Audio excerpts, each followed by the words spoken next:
So in this problem, we're again plotting points to graph an exponential function. In this case, our base, last video we looked at 4 to the x. Now we're looking at 1/4 to the x. So what happens to an exponential function uh, when it ends up being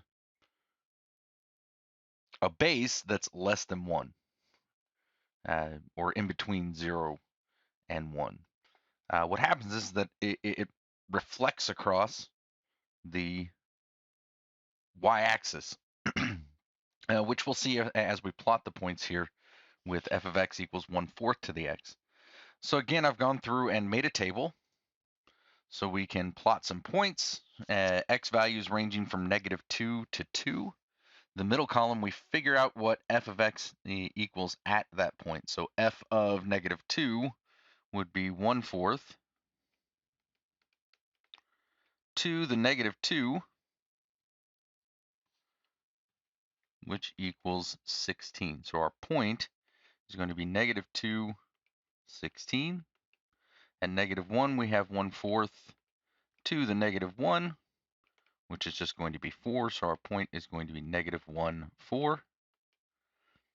At 0, we have 1/4 to the 0, which is going to be 1. If you'll notice a trend with exponential functions, unless there's some type of shift, in other words, if it's just a to the x, it's always going to pass to the point 0, 1. Its y-intercept is going to be 1. So our point is going to be 0, 1. With x equals 1, we have 1/4 to the 1, which is going to be 1/4. So our point is going to be 1, 1/4.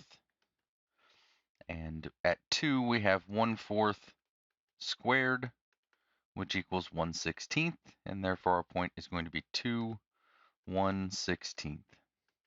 So let's label our graph. Our axes, x and y, are x and f of x. And then let's plot our points. So at 2, we are at 1/16.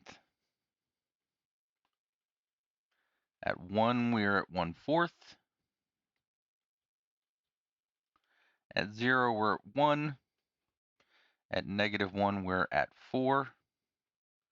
And at -2, it's way up here off the graph. So we're just going to approach that point with our curve. Connect the dots, hopefully more smoothly than what I have here. And you'll notice that it goes on infinitely, or goes to infinity in the negative direction. In the positive direction, as x goes to infinity, we get closer and closer to the x-axis, closer and closer to y equals 0, or f of x equals 0.